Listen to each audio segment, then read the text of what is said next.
Abstract and figurative art existed in the prehistoric world. There is no general chronological law governing the unfurling of prehistoric art. Archaeological evidence shows that the prehistoric human being used to paint on rocks. Here you can see some cave paintings.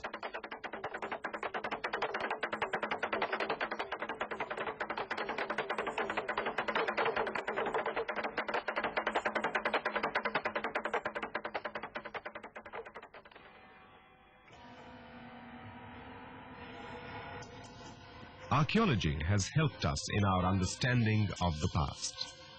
Many ancient civilizations have been unearthed.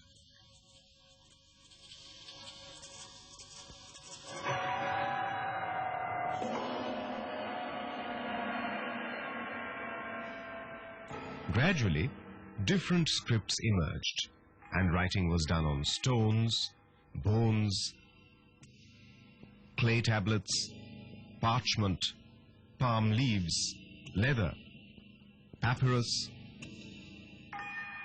silk, and paper, which was invented in China.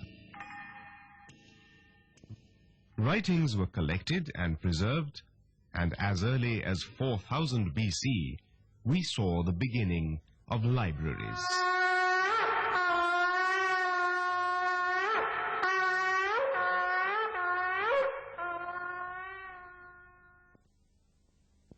Let us begin with Mesopotamia. It was inhabited by Sumerians, Babylonians, and Assyrians. Libraries flourished during their period. A temple in the Babylonian town of Nippur had rooms with clay tablets.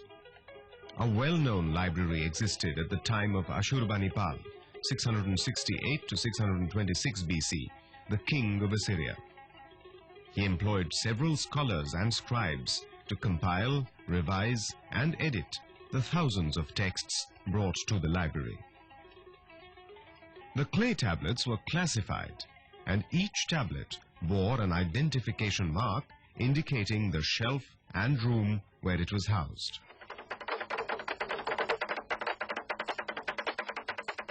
Around 612 BC, the Scythian invaders destroyed the palace at Nineveh.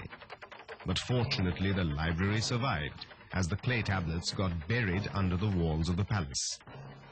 It was only in the 19th century when archaeologists who unearthed the treasure could decipher the script and were able to give an account of the collection. And now we come to the land of the Sphinx.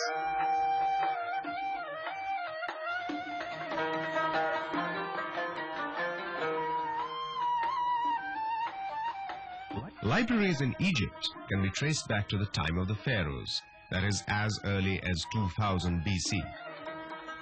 Records in the temples of ancient Egypt were probably of administrative and liturgical nature. The library of King Ramesses II, around the 13th century, was probably the largest in Egyptian antiquity.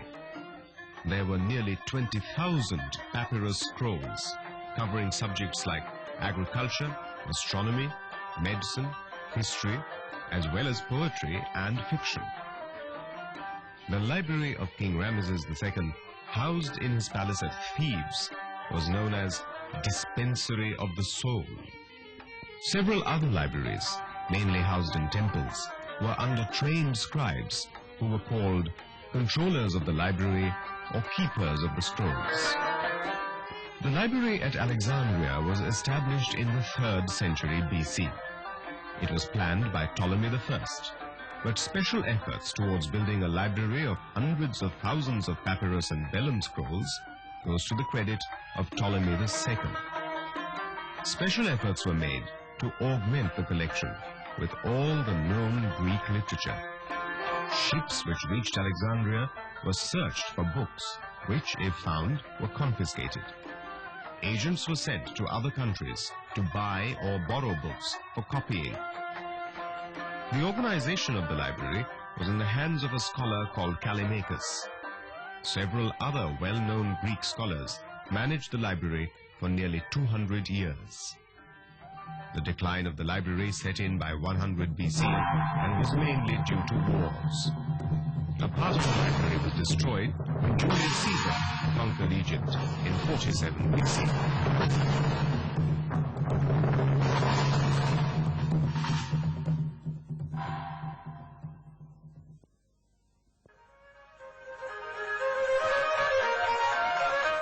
There was constant interaction between Egypt and Greece.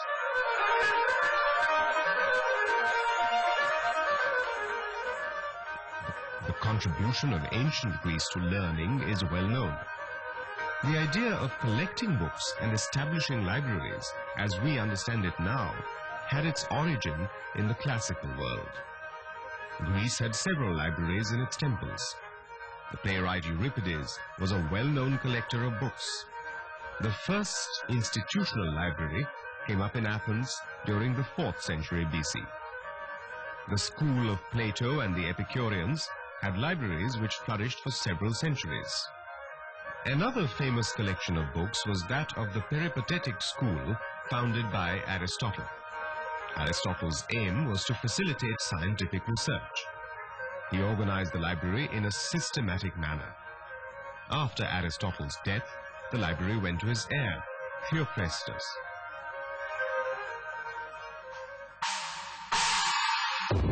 Ultimately, it fell as a war booty to the Roman Emperor Sulla.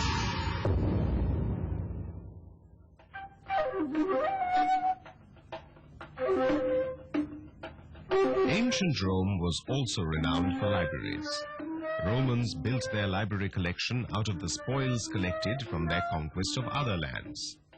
Paulus Emilius had a notable library. Books were mainly brought from Greece after the defeat of King Perseus of Macedonia. A Roman statesman and general, Lucius Lucullus, who was known for his wealth, acquired an enormous library in the year 67 BC as part of his war booty from Asia Minor. Julius Caesar had planned the creation of a public library and entrusted this work to an outstanding scholar of that time, Marcus Terentius Varro. The library was set up a few years after Caesar's death by a literary patron, Asinius Pollio, who, according to Pliny, made human beings' talents a public possession. Gradually, it became a fashion to own a library, and many private citizens collected books. In the reign of Augustus, there was a flourishing book trade. This period of peace and prosperity promoted games, cultural activities, and the establishment of libraries. Emperors like Tiberius and Vespasian also set up libraries. But with the fall of the Roman Empire, the libraries perished for lack of ruling class patronage.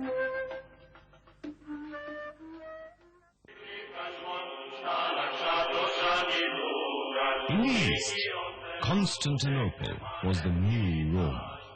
It was during the Byzantine Empire that Constantinople became a center of learning. The imperial library, founded by Constantine in the year 330 AD, was a notable one. It contained the treasures of the schools and libraries of Athens, Alexandria, and Asia Minor. It was here that the greater part of the Greek classics were preserved and later handed over to the schools and universities of Western Europe. The libraries of Byzantine survived for nearly 1,000 years. In the history of libraries, the contribution of Emperor Justinian is praiseworthy. He ordered the codification and condensation of some 2,000 volumes of legal works covering 1,000 years of Roman history. With the sack of Constantinople by the Crusaders in 1204 AD began the disintegration of the empire. We are indebted to many Byzantine scholars who took refuge in the West after the Turkish conquest for our knowledge of many of the great authors of classical antiquity.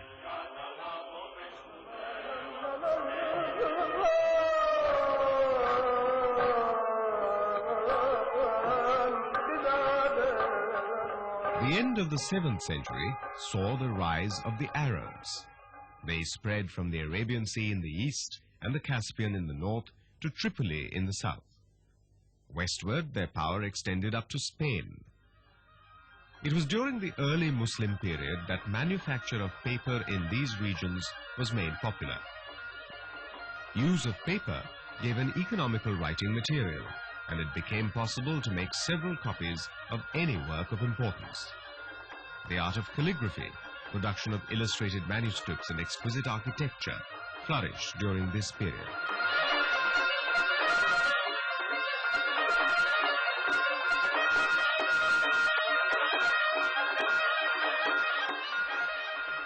Several cities of the Islamic world became centers of learning. Notable among them were Damascus, Baghdad, and Cairo. Besides Baghdad, Isfahan, Razra, Basra, Shiraz, and Mosul also had libraries. Books were translated from Greek, Syriac, and Persian into Arabic. In Basra, a courtier, Abu Delbola, built a library and encouraged reading and writing by providing a stipend. In the 9th and 10th centuries, Fatimid caliphs established a cultural center at Cairo.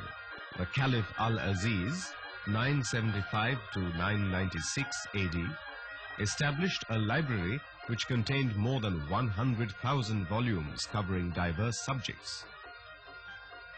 Arabs, when they occupied a portion of Spain, spread their culture and established libraries. One of the well-known libraries was established by the Caliph Al-Hakim II at Cordoba. Arab civilization of the Middle Ages came to an end with the Mongol invasion, which destroyed many precious manuscripts.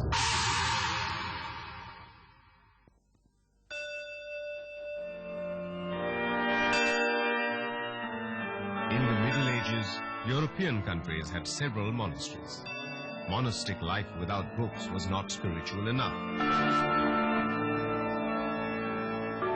As someone said, a monastery without a book chest is like a castle without an armory. In the Benedictine order, reading was compulsory. In addition, copying of manuscripts was a part of regular work, with the result that the monasteries established under the Benedictine order had the best available books. A curious creation of the Middle Ages was the chained library stall system. Rules were laid down for the use of books, and curses invoked against persons who stole them. Books were lent not only to other monasteries, but to the public as well.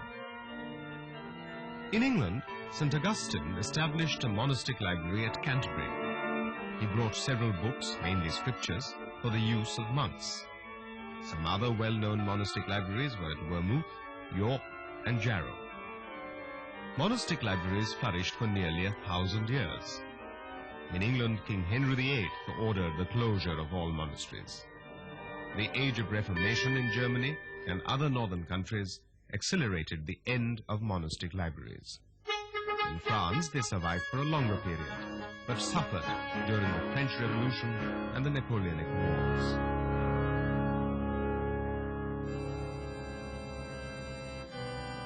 Another reason for the fall of monastic libraries was the emergence of the cathedral and university libraries.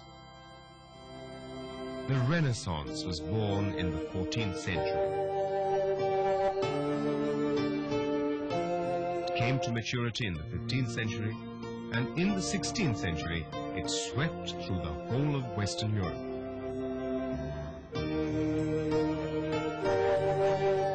Renaissance was a period of rebirth of the ancient Greco-Roman spirit. It signified the end of medieval thought and signaled the birth of modern inquiry. With the introduction of printing, copies of books were easily produced. Several scholars were made in charge of the libraries. Private libraries, which became common from the 13th century, now experienced a boom.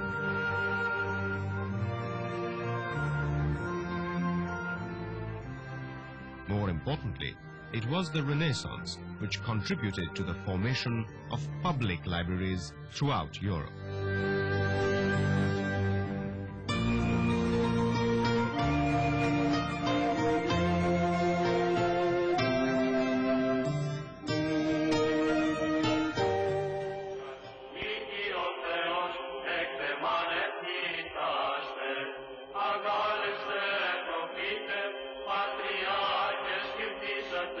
altro piccolo